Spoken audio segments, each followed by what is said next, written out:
April 7th, 2022, Dr. Nandifa, or as her patients call her, Dr. Nandi, walks into the morgue. She's walking past all the guards through the hallways. I mean, it's not like it's her first time here. She's going to be very quick in and out, get what she needs, and get out the morgue. That's the plan. Most of the staff, they probably already know Dr. Nandi, so that's going to make things a lot easier. They don't know her because she works at the morgue, though. It's not like she's a doctor that closely works with the deceased bodies like a forensic pathologist. Dr. Nandi is actually a celebrity doctor. She provides non-surgical solutions like Botox and chemical peels to some of the top celebrities, movie stars of South Africa. And almost like in the K-pop world, some of the K-pop makeup artists or the hairstylists, they go viral and they almost become a celebrity in their own right. And that's what happened to Dr. Nandi. She's a very well-known figure in the area. So what is she doing in a morgue? I mean, the dead typically don't require facelifts. So she walks up to the desk, pulls out this official documentation from her purse. I'm here to pick up my father's body. Dr. Nandi does not hold a funeral for her father's body. Instead, very early that same morning, she parks her Porsche and has a very discreet burial. She buries her father in a very private, nobody else is invited, only she's there to watch the coffin drop into the ground. But within a few weeks, she's back at the morgue again, picking up another body. And she's having another discreet, very private, quiet burial with nobody in attendance. And then like clockwork, she's back at the morgue again, picking up another body. Now it's getting a little bit suspicious. What would a famous aesthetic doctor that caters to celebrities have anything to do with these random bodies from the morgue? Or is everybody around her just dropping dead? Authorities will eventually dig up her father's body, and when they open up the coffin, they find that it is filled to the brim with rotting animal meat. What? Another body that she picks up would be found in the river with a mortuary tag still attached to their toe, which begs the question, whose body is she taking from the morgue then?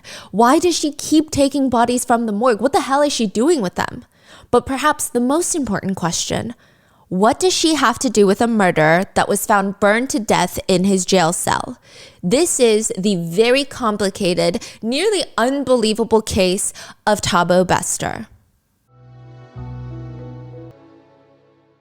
We would like to thank today's sponsors who have made it possible for Rotten Mango to support Keep the Dream 196. They are a South African-based nonprofit that is focused on educating and empowering young girls and women on sexual reproductive health, HIV and STI prevention, and signs of sexual violence. This episode's partnerships have also made it possible to support Rotten Mango's growing team, and we would also like to thank you guys for your continued support as we work on our mission to be worthy advocates. As always, show notes are available at rottenmangopodcast.com. Now, today's case does cover multiple cases of SA, and there are a few brief mentions of CSA. If that's a bit too much for you today, please take care of yourself. We will see you in the next one. Today's case is also based on the book, The Thabo Bester Story by Maricia Damons and Daniel Stein. They were the lead investigative journalists that broke the story and first published their suspicions about this whole case when it first broke, which eventually led to the truth being uncovered for the public. The book is available for US readers on Kindle. So with that being said, let's get started. They say the scent of human flesh that is burning on fire is a very distinct scent. Because, you know, people say when people die, there's a scent that emanates from human dead bodies. And some people say it's very sweet. There's a little bit of a nutty, aromatic essence to it. And then there's people who talk about what human meat must taste like, and they liken it to pork. Well, when you light a human on fire, the muscles of the human flesh, they say, have a distinctly beef-like smell. It smells like if you were to light a steak on fire. But if you were to light a fattier part of the body on fire, where there's a little bit more of the fat, it smells like pork. And the smell of burning flesh becomes overpowering in the Mangwan prison in South Africa, which is alarming even for this specific prison's standards. According to some netizens, South African prisons are amongst the worst in the whole world. One comment reads, Aside from overcrowding, from the last meal of the day being served at 4 p.m., authorities give the gangs free rein.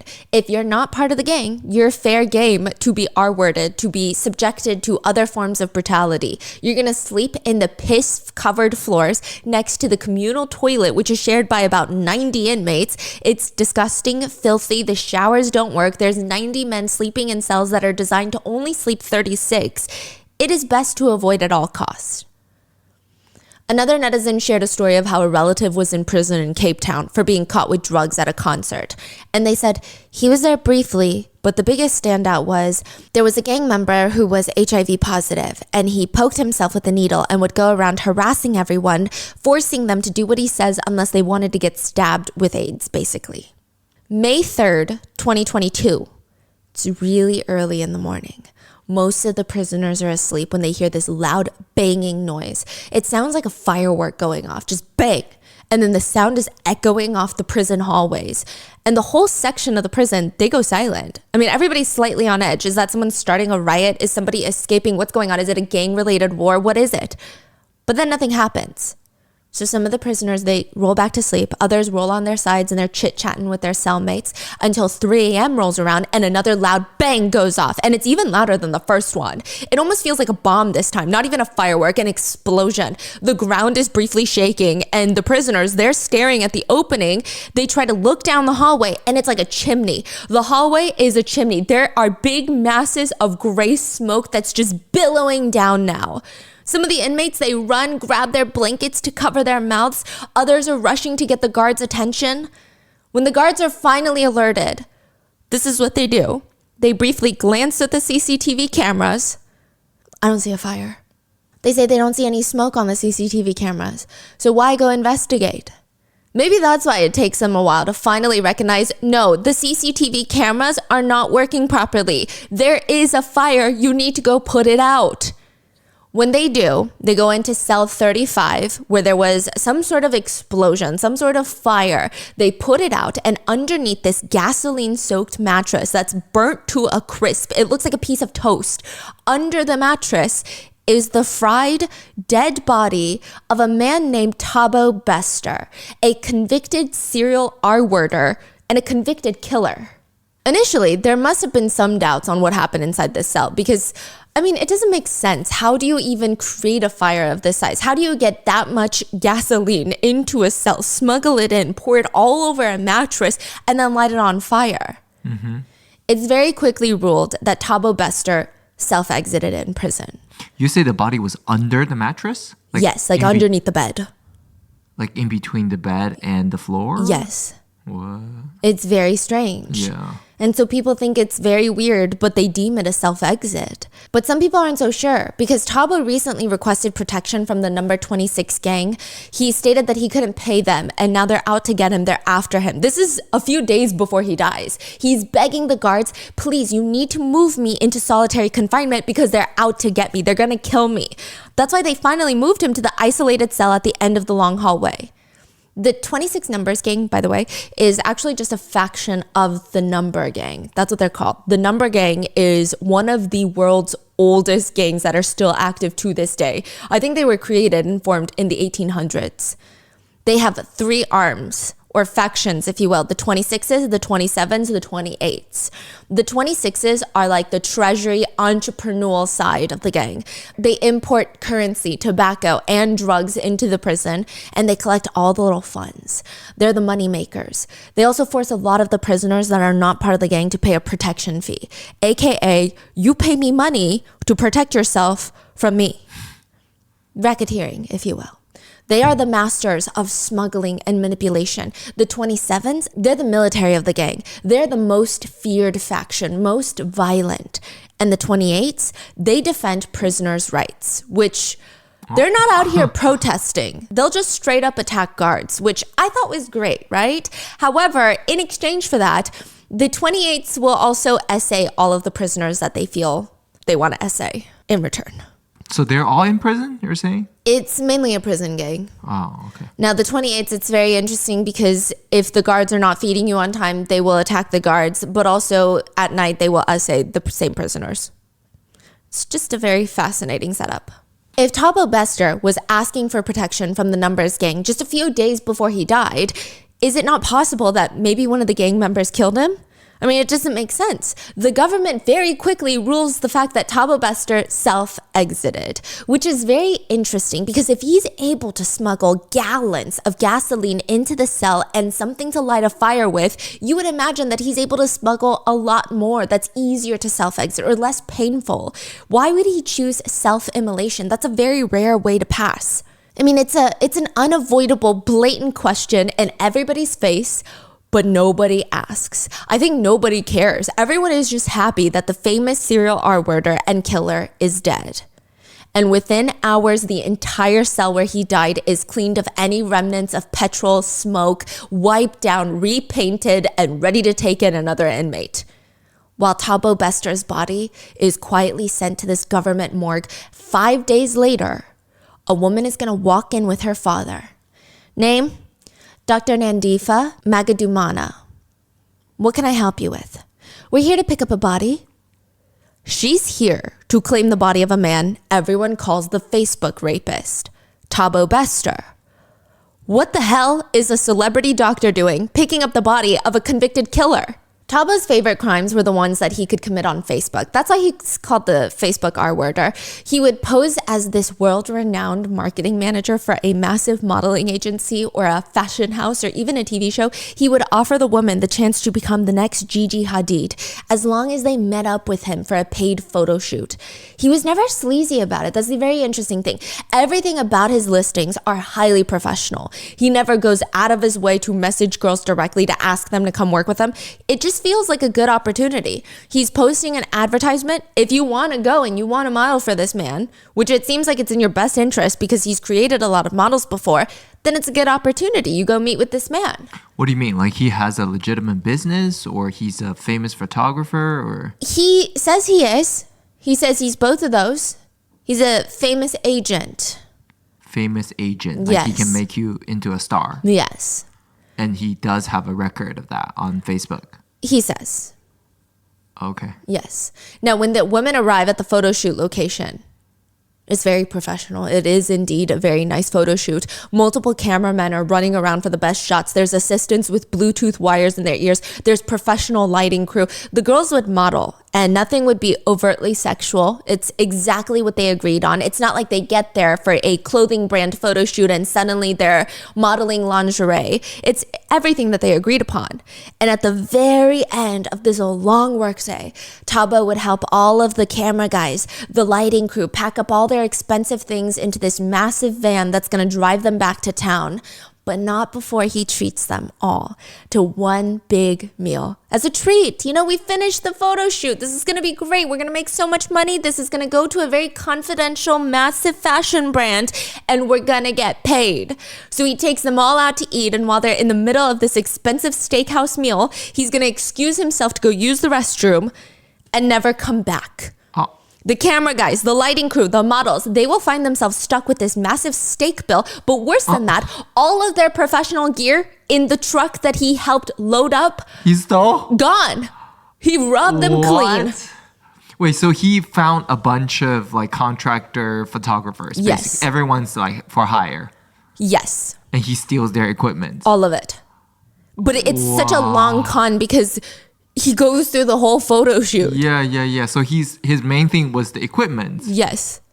Wow. He's very ballsy with it too. He's not just posting these small little photo shoots. He would post all over forums, pull advertisements, spend money to get ad slots. The ad would read, Tyra Banks is at it again. This time, her and her co-presenter, Tom Kelly, are looking for Africa's next big thing. The winner is expected to walk away with a $55,000 contract with Tyra Banks Modeling Agency and a 6-month contract to be the face of Louis Vuitton and will be co-presenting on Tyra Banks' newest show. Women from countries such as, but not limited to, Nigeria, South Africa, Mozambique, Zambia, Botswana, the Ivory Coast are to compete for the prestigious title of Africa's Next Top Model. The auditions will be held March 28th at the Santon Convention Center. The show will air on TV April 15th. It is going to be so much fun. The dates of the competition actually coincide with the airing of the 6th season of America's Next Top Model, but I guess in this case, Africa's Next Top Model, which Tyra Banks was involved in. So it kind of makes sense. The only iffy part of this whole thing is you would have to pay $22 to enter. But that's still really nothing, considering the winner is going to get a $55,000 modeling contract with Tyra Banks and addition $100,000 in cash. Not only do almost 100 women pay the entrance fee to join the competition, but Thabo would round them up in a facility, confiscate all their phones and electronics. This is a highly confidential shoot. This is very standard. Please put your phone. Let's log it in. Okay, sign in your phone, make and model. Perfect. Put it in the bag. Next, I need your phone. I'm sorry, it's a confidential shoot. Wait, he legitimately try to pull off a huge event. And he does pull it off. He rents out the convention center, but he leaves before he has to pay the bill. I guess they don't do a pre-deposit.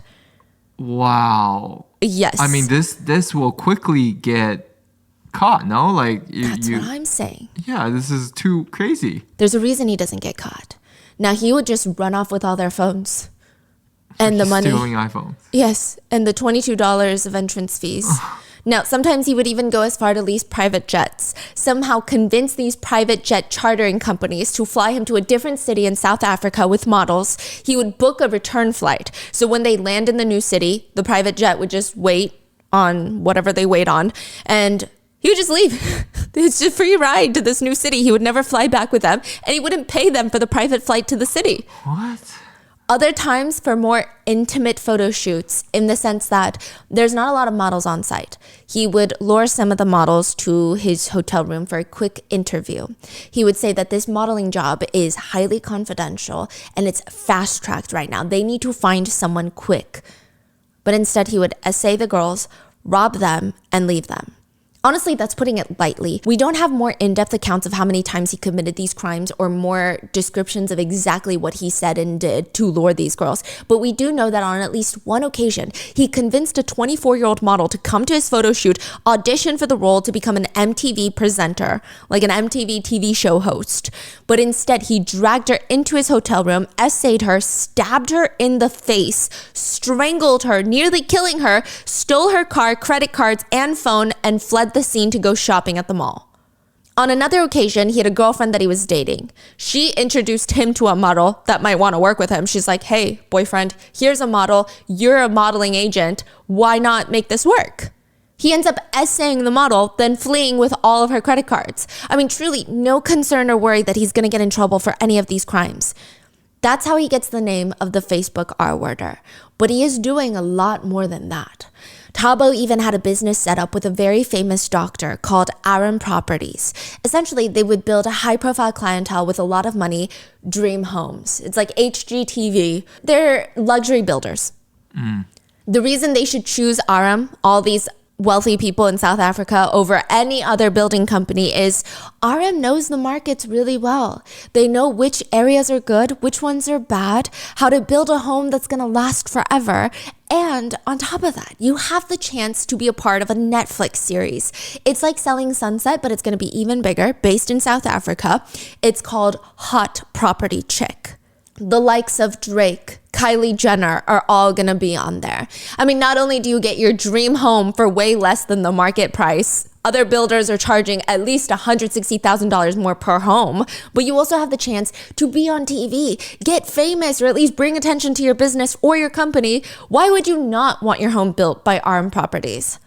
Arm Properties was one of Thabo Bester's favorite scams that he liked to pull off after he died in prison.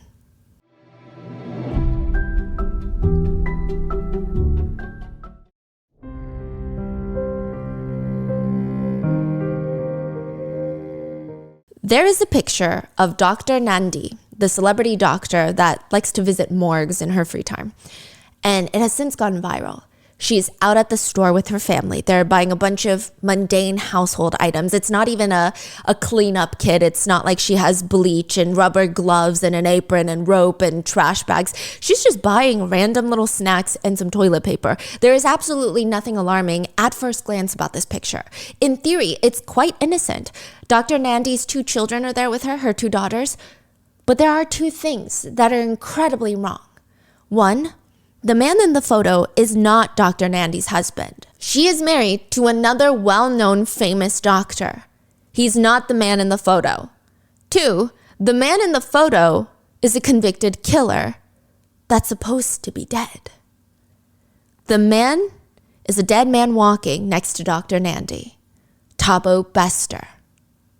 They're both just buying toilet paper? Yes, and this picture was taken after Thabo Bester died in prison.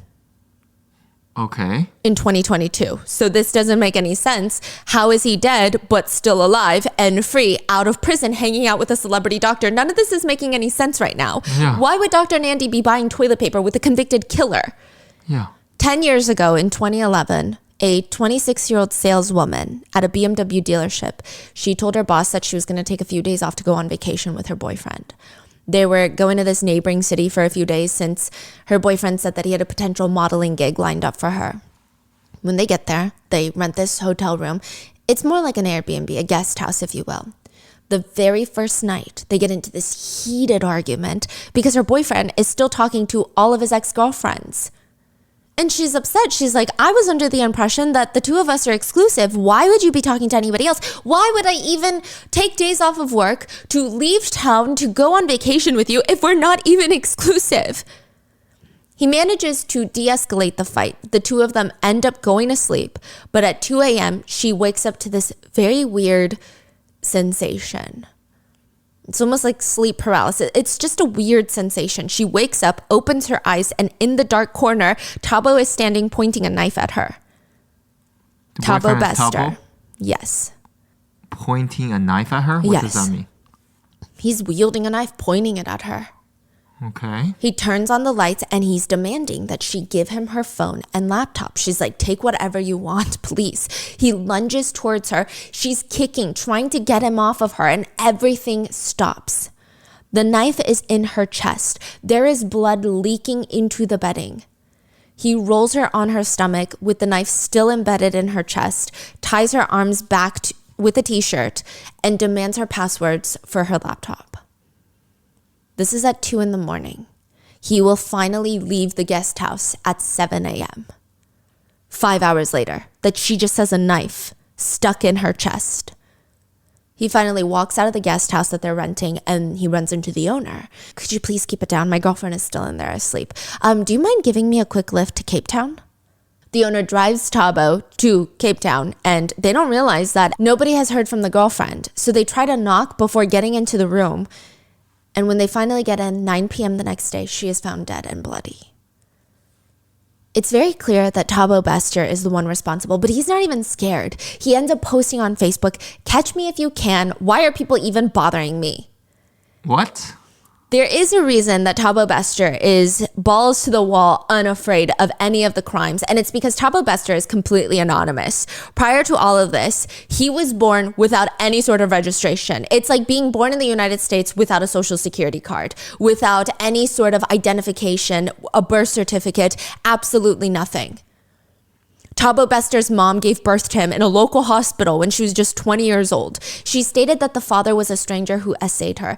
And now because Thabo's mom herself doesn't have identification documents, Thabo Bester doesn't even get a birth certificate after being born. The only record of his entire existence for most of his life is just on a piece of paper tucked away in some filing cabinet in the hospital with his birth that's logged with a pen. Thabo Bester, born on this date. No identification. He uses this to his advantage. When Thabo's a teenager, he would find his very favorite school activity. On the weekdays, he would put on his school uniform, a blazer with badges all over it. One of them was a prefect's badge, essentially a class president badge. And it's for the graduating class of Hyde Park High School, a school that he never attended. In fact, he stopped going to school in the 7th grade. But he would put on that uniform, walk around asking kind locals for a ride to school that morning. A lot of nice, unassuming moms would pick him up, put him in the car. I mean, whether he reminds them of their own kids or their child that used to be a teen or their son, I don't know. But they would pick him up, drive him to school, and on their way, they would make small talk. What grade are you in? Graduating this year, ma'am? Why don't you have a ride to school? My grandmother is in the hospital and I live alone. And I guess I'm not really sure what I'm going to do for the new... Never mind. these women would be so confused. Tell me what's going on, young man. It's just, there's a new athletic championship that I qualified for, but I'm not even sure I can afford to go anymore. One of the women that gave him a ride said her heart absolutely melted in that moment. Well, I could purchase a plane ticket for you, book you a hotel. That's what the school needs you to do, right? And give you a bit of spending money, even for the trip. You would do that? She would do that. A few days later, he's right back in her car and she's driving him to the airport. When she turns to ask him a question at a red light, she sees a hole in his ear. 2 holes in his earlobe. This young man has his ears pierced. And it dawns on her in that moment, because at this point in time, South Africa is very conservative. Everything that this young man said is a scam. There's no way he's a good Christian kid, like he claims, from a good Christian family that goes to Hyde Park High School, because you can't get your ears pierced. So what is she going to do at this point? It's just the 2 of them in the car on the way to the airport. While they're still driving, the woman's friend Belinda Watts calls her, and she sounds frantic. She tells her, "Are you with that kid that you're paying for the hotel trip? That kid in your car is a con artist. I just asked my husband, and he checked the records. He's been conning people at least 300 times. I'm going to have the police meet you at the airport to arrest this boy." Thabo is arrested at the airport and released. Within a week, he's back at the police station for asking another housewife for a ride and stealing $200 from her. He had to call his mom to bail him out, and it seems that's the only time he would really talk to his mom, is when she would bail him out from trouble. He never really kept in contact with her, even when he's arrested for the final, well, not final time, but the second final time. He's arrested for murder. His mom found out through the news. They do not have a good relationship. So now the question is, 10 years later, why is this man hanging out with a celebrity doctor and buying toilet paper with her? It doesn't make sense. Does Dr. Nandi know this guy? Dr. Nandi's family has a strong come up. Her parents said, "We were amongst the first Black people in Port Edward to own a house." So you can imagine the transition. It was the end of apartheid and the tensions were very high. Dr. Nandi's siblings remember, I remember once we were the few Black kids on the bus going to the high school, and my older sister and her friend always being picked on. The white kids would sit on them and throw eggs at them. So my father once went, stopped the bus driver, got on the bus, because he was the deputy mayor of the education department at the time. So they're doing really well. Wow. And he gave this whole speech on how they're all trying to build a country that includes everyone. And he said that he was so disappointed in these children for not moving on from the past. And it never happened again. Dr. Nandi really used this to propel her career. Instead of being so upset, which nobody would blame her for being upset at blatant racism and people throwing eggs at you, she really used it to propel her career forward. She studied every single day. She was one of the smartest, if not, I want to say like top 2 smartest kids in her entire school. Her grades straight A's every single year. People said she was like an angel growing up. It's not even just her grades. It's not that she's just smart and in the corner, so studious. She's a natural born leader. She has charisma like her dad. The way she speaks, people just want to listen to her. If there was a group project, instantly she's taking the lead and people are following. Nobody's like, "Why are you the leader?" No, people are listening to everything that she's saying. She never got in trouble at school. She ends up going to med school. She loves to read. She loves the ballet. Eventually she goes on to become a doctor. She marries another high profile doctor. They have 2 children together. Their whole family, their lives, it looks like it's straight out of a Vogue magazine. They end up buying a mansion in a really nice area and throwing these incredible parties for the socialites of South Africa. And they're almost too perfect.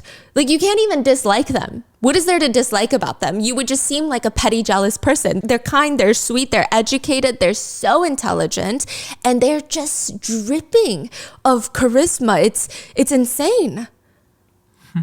Dr. Nandi eventually starts her own skincare and aesthetic clinic in 2017, and she starts catering to high-profile TV anchors, musicians, artists, celebrities, movie stars, and they all lovingly call her Dr. Nandi. She's got hundreds of thousands of followers on Instagram, and her Instagram is very girl boss. I will tell you that. It's very much, if I can do it, you can do it. Pictures of her in expensive clothes in front of her expensive car with her designer handbag, or in her office. She's showing off her luxury vacations while posting motivational quotes on how all women need to step up. Honestly, she seems at the time like a very good influence on people. I mean, sure, you can hate hustle culture, but she seems like she's not harming anyone. In fact, she's motivating people. She's inspirational. Yeah. So how does she get wrapped up in helping pull off one of the most notorious prison escapes of South African history, if not in the world? One of the ballsiest, notorious prison escapes of recent time is going to take approximately 48 hours to pull off. So start the clocks. With 48 hours on the clock, Dr. Nandi and her father pick up yet another corpse from the morgue, which is ironic because isn't her father supposed to be dead? Yeah, that's what I thought. Yeah, no, she's making up lies. She's like, that's my dad, that's my friend's dad, that's my best friend I'm picking up. And you can just pick up bodies like that just by saying, that's my dad? Yeah. Wow. I think she would forge official documentation. Now, her dad would help her pick up yet another corpse from the morgue, rent a car for her, place said corpse into the car, and that car is then driven to the gates of the massive prison. That is April 27th, 2022. That's the same day that Thabo Bester will apply to be placed in the isolation unit for his own safety. The supervisor for the segregation unit is what they call the unit, approves Thabo Bester's application and drives in this giant car into the prison. This random car that's left at the gates. He drives it in past the prison gates. He parks the car and he opens up the trunk where there is a TV cabinet box. You know those TV dressers, media consoles? And it's in a cardboard box. You gotta assemble it. And he's bringing that box into the prison. Which is already a bit strange. Why would he spend his own money to decorate his office? And if it's not for the office, it's not like a prisoner needs a giant TV media console in their cell. It's very strange. It's actually so strange, in fact, that his boss had noticed the car outside and he said, don't you let that car into the prison. That's a suspicious looking car. I don't know what this car is doing outside the prison gates. Conveniently, his boss had to tend to an inmate's medical emergency soon afterwards. Then the gates opened and the unit supervisor was driving that car in. Now, the car with the TV console box is now in the facilities where it's going to sit for the next 48 hours. With 24 hours left on the clock, Thabo Bester's request is approved. He is slowly transferred to cell 35. It's a single-person cell at the end of a long hallway where there are no other cells. It's so secluded, so isolated that it's actually partially obscured from even CCTV cameras. Almost as if it's a queue, at the same time, a CCTV technician at the prison places the contents of the TV console box into a wheelie bin, like a giant garbage can on wheels. And it's got a lid. He starts dragging it around the prison yard, picking up trash here and there periodically, opening it up slightly and then throwing it in, and then lugging it around, grabbing another piece of trash. And then very casually, he starts dragging that garbage bin into the dark room. The dark room is no longer a functioning room. It's technically been put out of commission because there have been many reports from inmates that even the prison staff couldn't ignore. Prisoners state that they were thrown into this dark room, which is a pitch black room with zero ventilation, no windows, no cameras, no clock to tell you the time, just a concrete bed and a toilet in a room with no ventilation. And for days, you'd just be forced to stay there as punishment. It's like solitary confinement. But worse. Yeah, by the time you get out, they say the torture likely changed your brain chemistry. It's really bad. That's how the dark room is described. Now he places that wheelie garbage bin into the dark room. There's nobody in there, and nobody's going to be coming in. The next day, with a few hours left to go, the CCTV tech pretends to clock out at the end of his shift. He's putting his fingers up to the scanner to clock out. Instead of leaving, he slips back into his office, cuts the power to the CCTV systems in the segregation unit, rushes to the darkroom, and wheels the garbage bin to cell 35, where Thabo Bester is locked up. And a fire starts. The mattress in the cell is soaked in gasoline and lit on fire. That weekend, the CCTV cameras in that specific unit, aka the unit where prisoners are sent when they tell the guards that they fear for their lives, solitary confinement, is on and off working. There will just be random blocks of time, chunks, where the CCTV cameras are not operational. So right now it seems like the leader of the unit is involved. Yes. There's a cleaner who's involved. There's going to be actually about 10 prison staff involved. Whoa, That is crazy. Many of them are involved. So after serving 10 years of his life plus 55-year life sentence, the Facebook R-worder and convicted murderer is free again. There is a split-second CCTV camera clip that they were not able to delete of him walking out of the cell on his two legs with no burn marks with one of the prison staff. After Thabo Bester's little prison break stunt, one would safely imagine that these two would try to lay as low as possible. They would duck their tails, wear baseball caps when they go out, or maybe fake Dr. Nandy's disappearance too, so that the two of them could run off and live together forever. But no, they just rent a house surrounding the Sandton City Mall, which is known as the richest square mile in Africa. They just start playing house in the same neighborhood that Dr. Nandy is known to have frequented with her real family before all of this. It's in the same city that her clinic is in. It's also a few blocks away from the South African billionaire president's home. I mean, each of the houses in this area typically has high gated walls, CCTV cameras. More often than not, they have guards staffed 24 hours a day guarding the homes. This is not a low-key area. And for some reason, the two of them rent two separate houses, spending almost $7,000 a month on rent, which originally, it could give off the impression that they're trying to be discreet with their relationship. Maybe they each live in one and they act like they just hang out at night. But they're doing nothing to hide this relationship while Dr. Nandy is still married. She's going around flaunting Thabo around. The two of them are driving around town in Porsches and Range Rovers. She's introducing him to her business associates and friends as Tom Matsepe. If anyone is like, wait, you look so familiar. Where do I know you from? Oh, it's a very long story, but you might know my uncle, Patrice Matsepe, the first South African billionaire. Yeah. Wait, Thabo saying that? Yeah. So he really feels like nobody recognizes him? Is that why? Yeah. He's out and about? And he's so confident that nobody even gives it a second thought. And he's also dating a celebrity doctor. I mean, nobody questions it. Sometimes he's Tom Matsepe, the boyfriend. Sometimes he's the billionaire's relative. Sometimes he's TK, the business partner. He has so many aliases. The two of them, Dr. Nandy and Thabo, they go on to create a few businesses together, legitimate businesses in the sense that they're registered with the government.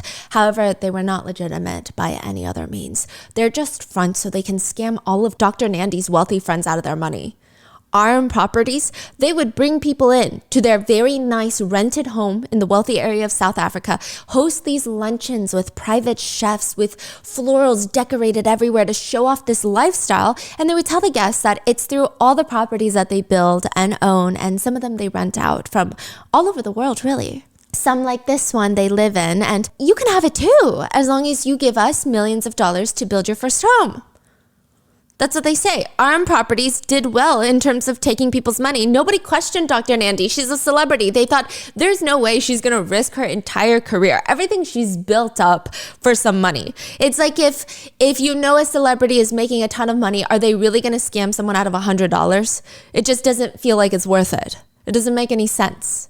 Which, don't get me wrong, they are scamming people out of a lot of money. But her career would, again, be a little bit more prosperous, and it would be over if she's thrown in jail. Yeah, so why the hell is she doing this? That's what people still don't know to this day. Really? We have theories, though. Now, a lot of women who aspire to be like Dr. Nandy, they start investing with Aram Holdings. And the setup is you give Aram Holdings a massive deposit. A lot of the times it was maybe a few $100,000s. They'll start building your dream home for you. But naturally, what happens is you need more money to start different phases of the building. So you have to keep giving RM Holdings more and more money without ever seeing any sort of final product, without ever getting any sort of guarantee. Like, look at your house. We've got all the foundations set up. It's just, they'd show them a lot. Now we got to start building. Now, we just found out that there's something wrong with the land. We got to level the land. We got to do this. We got to do that. It's just a money pit. But most people are initially intrigued because, like I said, they're quoting sometimes $165,000 less than what other builders are quoting. And Dr. Nandy would say this to all of her friends and family. The whole idea of Aram Properties is to make it accessible for people to build houses, not to prey and make ridiculous profits. Do you get what I'm saying? Because it's attainable. It shouldn't be something that's going to cost you a fortune, and I'm just walking away with so much of your money. Dr. Nandy and TK would even talk about their new business ventures. They're going to expand ARM Holdings into ARM Travels, which will help build various tour packages, potentially even let travelers stay at other vacation homes, facilitate transactions that way. Personally, I thought that their plan was to scam as many people at once in the beginning, get a bunch of deposits for building the homes, and then just run off with the money. But no, they stick around. They keep asking for more and more money because the plans are getting more and more complicated, and everything is turning into this massive money pit to the point where if any of the homeowners or clients, they call Tom or TK or whoever he's introduced as, he would throw a massive fit for them even asking the most simple questions of, hey, when's our next meeting? I'd love to hop on a call with you. He would start throwing a tantrum at them. He would take their money and then subject them to emotional abuse. So again, why is Dr. Nandy doing this with him? Is she really doing this for money that she doesn't really need at all? People say that it's likely he manipulated her.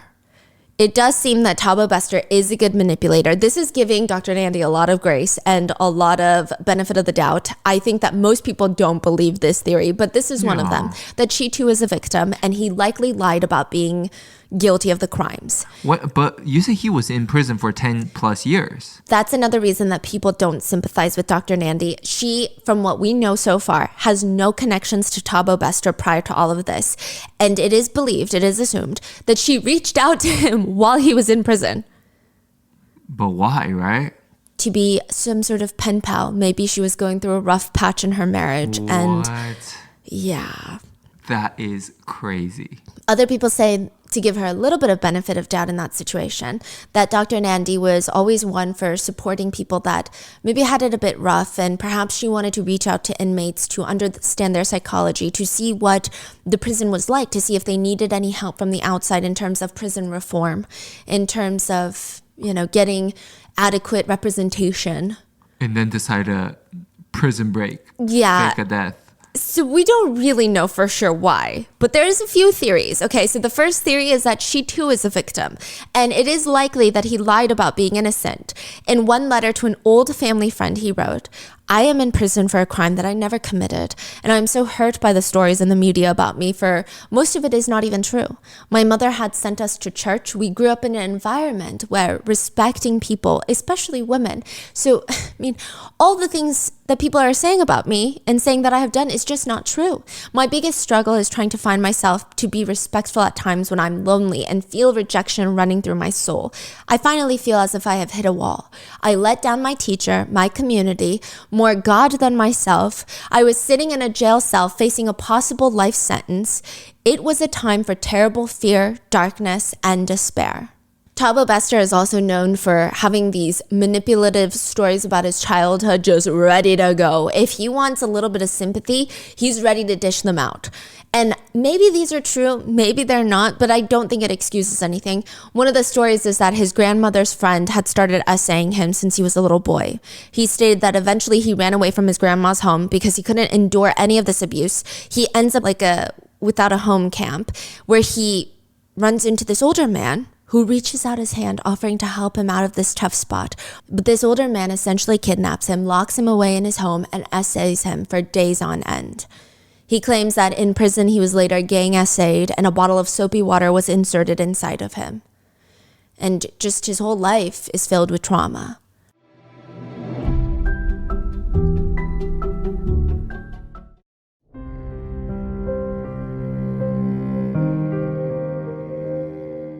Now, others are asking, is that really enough though? Just a few sob stories about your childhood? Is that really enough to have someone help you prison break out of one of the largest prisons in South Africa? There are allegations that Thabo is very manipulative, which is pretty evident in the way that he was scamming people. But people further allege that once Thabo got out of prison, he starts using pure violence to keep Dr. Nandy in check. There's a story circulating online that at one time, Dr. Nandy had invited a ton of her friends to her Hyde Park mansion to celebrate her birthday. She had the whole place decked out, caterers running in and out with finger food. The tables outside are beautifully lined with this soft linen, and they just hear screaming like somebody is fighting. According to partygoers, Thabo was so pissed off at the seating arrangements that Dr. Nandy had prepared, he starts screaming at her, the birthday girl, in the middle of her birthday party. They heard him screaming, I'm in charge of the party, so you better let me decide who sits where. And then, in front of all of their guests, Tabo, who everybody knew as Tom, Dr. Nandy's boyfriend, starts repeatedly slapping Dr. Nandy across the face over and over on her birthday, at her birthday party in front of everybody. Which some would argue is the reason that Dr. Nandy stayed with him afterwards. Perhaps he convinced her while he was in prison that he was innocent of the crimes that he was charged with, which is why she helped him prison break. And once he gets out, he starts scaring her into submission by assaulting her. There's allegedly an audio clip out there of Tabo screaming at Dr. Nandy, screaming, "I'm going to drive to Johannesburg tonight. And when I get there, I will, if you don't pick up the fucking phone, you will regret it with your life. Do we understand each other?" Allegedly, Dr. Nandy can be heard terrified, responding, "Why are you saying this, Tom? Why are you threatening me?" Why you say allegedly? Because it's not been confirmed by either party. This is them. Oh, okay. But the audio does exist. Yes. You start doing your own things, and I told you, you don't do things in this house. Do you understand, Nandy? If you ever block my number, you will find your clothes on the fucking streets. You will never block me. I run this house. I suffer for this house. You will not block me. Do you hear me? I will drive to you, and I will take your ass, and I will show you what I'm capable of. And if I ever fucking call this phone and you don't pick up, Nandy, listen. I don't want you to make me angry. Do you think I'm stupid? Do you not think that I have a tracker on you? Do you not think that I have people fucking following your ass, huh? The audio continues for another 2 minutes with even more threats. But some people don't really care for these allegations at all. I mean, they do, but they don't necessarily think that they matter, considering there were reports that Tabo was violent with Dr. Nandy's children. And people find that very hard to find sympathy for Dr. Nandy, for the sole fact that she went out of her way to expose her children to a convicted R-worder and a killer, and then let him abuse her children. They feel sympathy for the children. Perhaps they feel sympathy for Dr. Nandy to a degree, but they don't think it's anywhere near an excuse for what she's done. Even in court, when Tabo is initially arrested for his initial crimes of R-wording and murder, he pretty much admits to it. He says, "You know, the woman that I R-worded, my only intention at first was robbing them. But as I was leaving, I saw the victim's legs and I was tempted sexually. My initial intention, again, was to just rob the victim, and I had accomplished this already. But after I saw their body, however, I was impelled by lust, and then I proceeded to R-word her." He tells the judge that it'll never happen again. In fact, he says, "I feel also that I'm not somebody that you should worry about. Leaving a woman in one room alone with me, I would not essay her, you know? And also the murder, I feel, was just a pure, we were fighting, there was a knife involved, somebody got stabbed in the process. That was the type of incident. If I wanted to kill my girlfriend at the time and stab her, I would have killed her where we were. I wouldn't have left town with her. I would not have killed her the first night we got to the new town. That was not my intention at all. If I really wanted to kill her, I would have taken her into a bush and killed her. My intention was never to kill anyone. My intentions were very straightforward. I liked her. Things just got very twisted. Whenever they got twisted, we had a fight. The knife got out of hand. She got stabbed. I tried to stop it." He states that because he was already wanted for SA, he couldn't go report her injuries to the police because nobody would believe that it was an accident. So honestly, it's the police's fault. He said, "As for the murder, I am fully responsible for what I've done. I did not fully understand what I was doing that day. I knew her for 4 years. I can't believe that I'm responsible for killing her. She believed in me. She was a friend. I'm very sorry for what happened. She had told me about all of her dreams. We had gotten very, very close. And you can imagine, you're going to learn a lot about someone spending time together. It weighed on me personally, night and day. It ached inside of me that I couldn't even sleep. However, like I said, I did not intentionally want to kill her. We had a fight and she got stabbed. Whether you or anyone else wants to believe me, well, that is my story. Wherever she's at, whether it be heaven or wherever, she knows that I never wanted to kill her. But at the end of the day, I'm pleading guilty because I don't want to sit in a courtroom and justify that I did not want to kill her." Tabo Bester pled guilty to all of his crimes, which is another reason that we don't have much more information on his victims. Because he pled guilty, there has been no trial process, and I think at this point the families just want to stay out of it. He admitted to the crimes, and the evidence is that Dr. Nandy reached out to Tabo while he was in prison for the crimes that he admitted to. There's also a pretty viral clip in South Africa where a debt collector comes to talk to Dr. Nandi. This is after Tabo's escape. This is before anyone knows that she's dating Thabo Bester. She's sitting at a restaurant, and the story is she purchased this $75,000 Mercedes, but their whole property scam was coming crashing down. She couldn't afford to keep paying for it, and instead of letting it go into collections, or better yet, returning the car to the dealership, she drives it to Zimbabwe, and she's like, yes, this is great. I'm going to leave it in Zimbabwe. Perhaps she has plans to file some sort of insurance claim on it, but the dealership finds out, tracks her down at the local restaurant where she's just eating this, honestly, not the most appetizing looking avocado toast. The toast is way too crunchy. And they confront her about the car, asking her, where is it? And she says that she'll have to talk to the person who signed the contract. It's safe to assume that she's talking about Thabo. And she continues to eat her avocado toast, unfazed, while they're sitting there staring at her in this public restaurant. Was this recorded or something? Yes, and people are just commenting, this doesn't look like a woman who's been manipulated. She seems so unbothered in this situation that most people would feel so stressed out, so anxious, so embarrassed. It's like she's got the steel heart of a criminal as well. It's argued that this is not normal people behavior. And I think one of the more ridiculous parts in all of this is that Dr. Nandi was one of the main reasons that the police were on to her. The reason an autopsy was re-examined in the first place is because a complaint was submitted to the courts by Dr. Nandi herself. So remember how she went to the morgue, got a decoy body, placed that decoy body into Thabo Bester's cell. Thabo Bester walks out, and there is a body that is assumed to be Thabo Bester that's left in the cell, but it's not Thabo Bester. Yeah. Well, now she wants to go pick up that body that's labeled as Thabo Bester. I thought she picked up like 3 bodies. Yes, so every single time they couldn't get the body into the prison, or it just didn't work out. So she ends up burying 2 bodies, one ends up in a river. So now she's back at the morgue trying to pick up Thabo Bester's alleged body, which we know is not Thabo Bester's body. So she goes to the morgue and they're like, you can't retrieve his body because you're quite literally a random person and this is a criminal. Like, how do you know this convicted killer? You have no relation to him. I think in the other cases, they're civilians. Whereas this one, it's a criminal. Yeah. They're not siblings. They're not family. There's no evidence that they even know each other. I mean, they clearly don't run in the same circles. So what is she doing picking up Thabo Bester's body? Well, in the court filing, an official court filing that Dr. Nandi submits, she states that Thabo Bester is her common law husband and that not allowing her to take his body, she is suffering from undue emotional and psychological stress and trauma. She said, "It pains me to see my late husband's body being moved around from the morgues. The deceased should be buried with dignity, and this is against that behavior." She filed a motion or whatever. Yes. Because she wants that body? Yes. The court looks at her like she's lost her goddamn mind. Thabo Bester cannot be your common law husband because you're already legally married to somebody else. She claims it does not matter. She and her doctor husband are long separated. She met Thabo way back in 2006 when they were both studying at the University of Witwatersrand, which again, that's pretty public record. The judge is again confused because Thabo Bester never even attended that school. But Dr. Nandi continues, "I had a very close relationship with Thabo Bester, and we would go on dates and call each other and see each other quite often." She says that they lost contact with each other until she found out that he was in prison. She reached out to see if what they were saying about him was true. Did he kill somebody? She said she went and visited a few times and the rest was history. They fell back in love. She said whenever he had any concerns or problems with any issues in prison, I was the one that would communicate with lawyers to try and resolve those issues. He is my common law husband. She also stated that she should be the one to pick up Thabo's body because Thabo's mom is dead.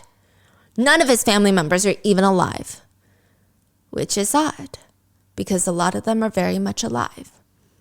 Dr. Nandi would even go the extra mile to not only file this complaint with the court, but with the South African Police Service and the Department of Home Affairs, demanding that Thabo's body be turned over to her effective immediately. It causes an even bigger scene though, because everyone knows about this now. Thabo's mom walks in to come pick up her son's body, and all the police are confused.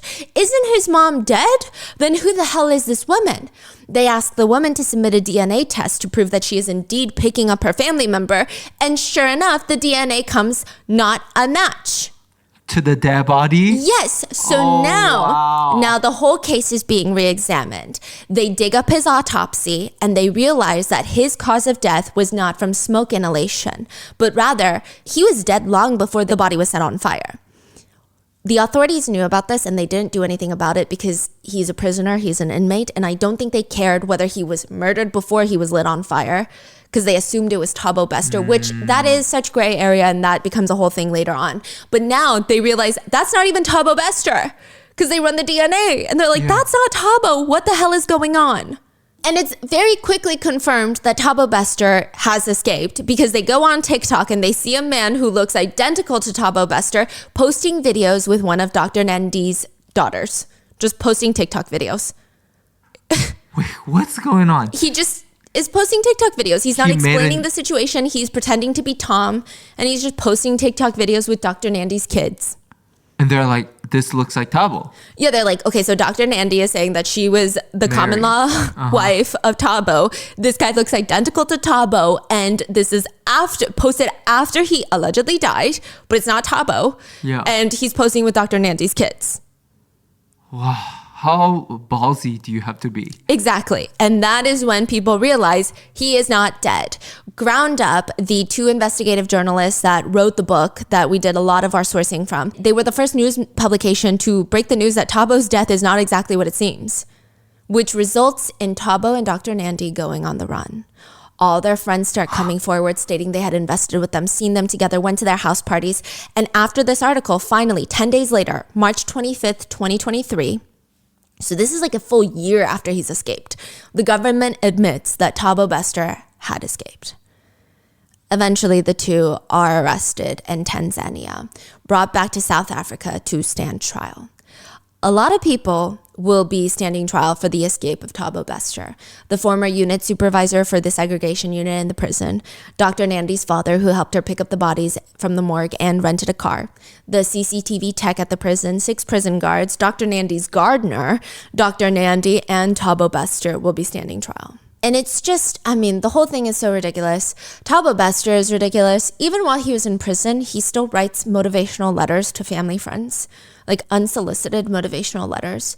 He would write letters such as, "Nothing splendid has ever been achieved except by those who dared believe that something inside of them was superior to circumstances. A positive mental attitude is the foundation of a successful life," someone said. "Dream as if you'll live forever. Live as if you'll die today. But I say that we live forever under Jesus Christ, so that we must never stop dreaming. You live a life of joy and happiness. You think thoughts of creativity and speak words of life to every creature you meet. Your mantra in life becomes MAD, M-A-D, making a difference. The world is a great mirror. It reflects back onto you what you are. If you are loving, if you are friendly, if you are helpful, the world will prove loving and friendly and helpful to you. The world is what you are." But if you think such wise advice is free, you are sadly mistaken, because he ends the letter with a simple request. According to his doctor, he needs to eat 5 meals a day. So for that, they're going to need to send him some money in prison to get some food. Yeah. He also creates a list of items that he believes the police pocketed after arresting him in Tanzania. He lists them with their prices, totaling $2.2 million. US dollar? Yeah. iPhone 14 Pro Max, Samsung S23, Samsung Z4, iPad 16, MacBook Air 16, 2 of them, Burberry card holder, Burberry sunglasses, Tom Ford sunglasses, HP laptop, a Louis Vuitton laptop bag, a ring worth at least $14,000, 2 AP watches worth at least $150,000 each, 2 FM watches. I don't know.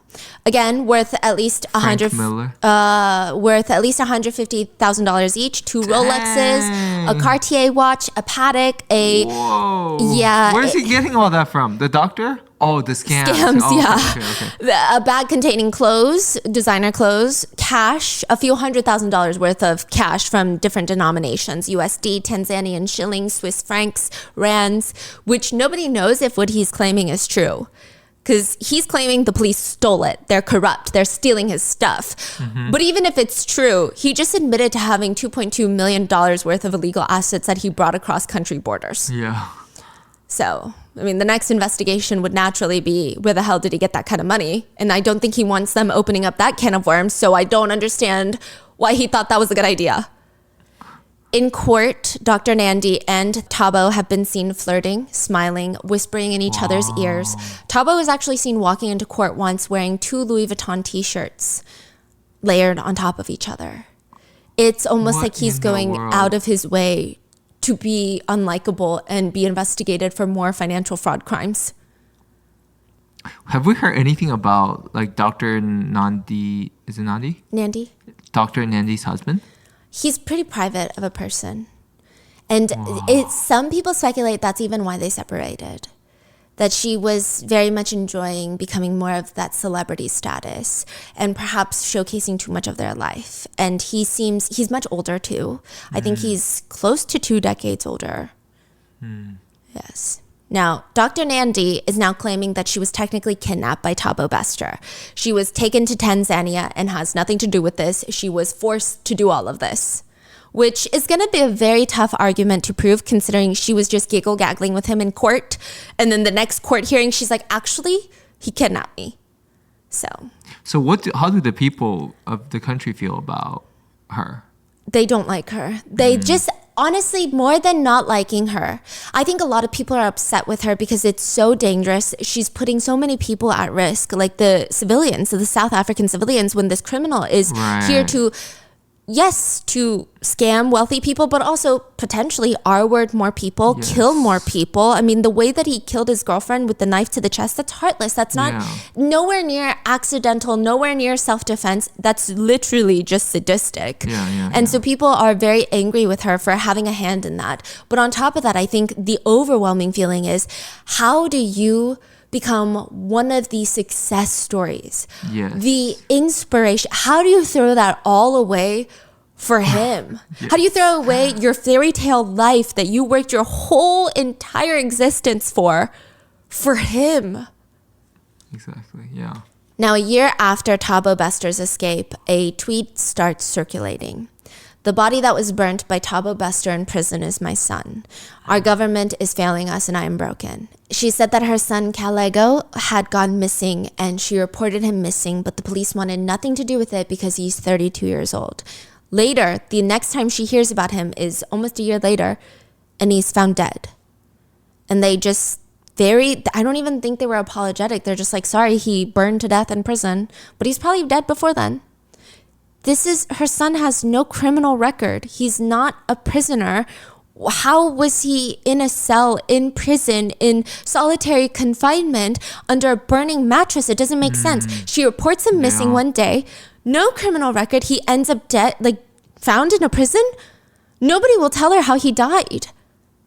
Eventually, the police say, yeah, we think he collapsed in town, was taken to the hospital, and passed away. And she's like, well, how come I wasn't alerted? That doesn't make any sense. Then the next police officer she asked, they changed the story. Oh, he got injured while he was out running errands, and then he died.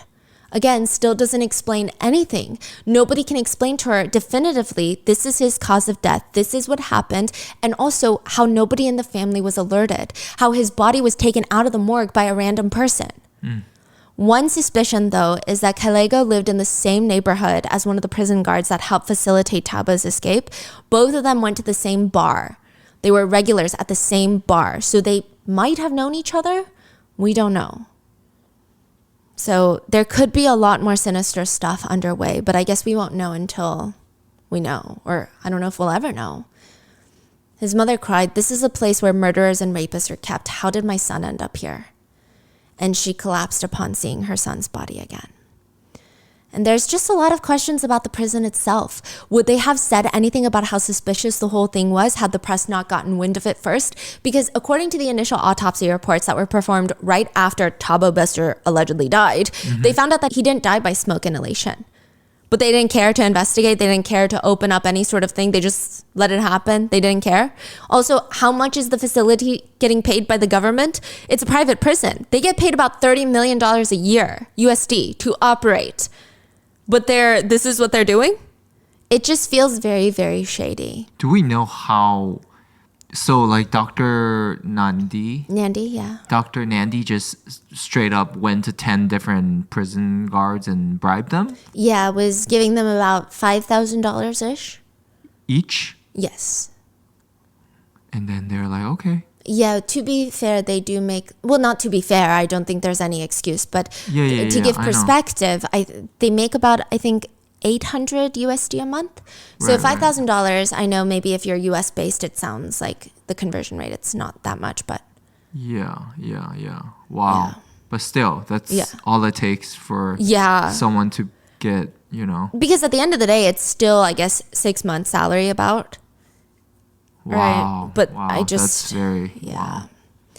And later, one of the heads of the prison was asked, I mean, it's an absolute disgrace that the victims of this man were not warned. Nobody was protected. It's an absolute disgrace, and you should hang your head in shame, all of you. It's not the way you treat people. But the most important thing, answer me this. If while you were so busy protecting the secrecy of your investigation and deciding not to warn the South African public, who incidentally expect all of you to protect them and have failed, all of us, if Thabo Bester had murdered another woman, R-worded another woman, what would you have said then? That also made me think that he's only caught because he is so freaking out loud about this. And Dr. Nandy's filings and just all of that, So what does that mean? Does that mean there are hundreds more that just got out without anybody knowing? So if Thabo Bester had even just performed the initial housing scam, taken all the money, and they had fled the country, even if they found out, he would still be free, it seems. Yeah. So there must be more. A lot more, yeah. Now, the prison head just responds, well, I'm not a speculator, and that hasn't happened. What hasn't happened? They were asked, what would you have done? What would you have said if Thabo Bester had committed another murder, if he had R-worded another person? And they said, well, I'm not a speculator, so I'm not going to speculate because that's not what happened. So while everything is underway, there are conspiracies, however, that Thabo is in prison for taking the fall for a senior politician at the time of the murder, and that the politicians helped fund his escape because it's so brazen, and that Dr. Nandy was actually not having an affair with Thabo Bester, but was having an affair with the senior politician's son, and that's how she got wrapped up into all of this. But I don't know. I don't know. Maybe if you are more familiar with everything going on in South Africa, if you can let me know. I am intrigued by that conspiracy, though. Now, I do think that Thabo is a very weird question in this whole case. I just feel like his brain needs to be studied. But even more is Dr. Nandy. She's the bigger question. Why would she even get involved in the first place? Yeah. What are your thoughts on this? I mean, this whole thing has just been so bizarre. I don't feel... So the photo, also, you say the photo, right, at the beginning. You saw them buying toilet paper. Yes. Someone just snapped a photo? Yes, because Dr. Nandy is a celebrity and that's not her husband. So they snapped a photo not knowing that the man in the photo is Thabo Bester. Oh, that was a fan snap. Like, oh, look, here's a doctor so-and-so. Who's allegedly cheating on her husband. It looks like she's having an affair. Oh. So it seems that her being separated from her husband was accepted by her friends, but I don't think she made it public. I see. I don't think she told her followers. So it's like a paparazzi photo. Yes. Turned out they were like, wait a minute, that's a killer. That's a murder. Yes, but that was dead. Yes, but they don't find out until way later. So they just kind of sit on this photo. Oh, and the photo resurfaced. Yes, once everything comes apart that, oh, she's dating Thabo Bester. Wow, that is crazy. And that's the ongoing case of Thabo Bester. What are your thoughts? Please leave it in the comments, and I will see you in the next one. Bye.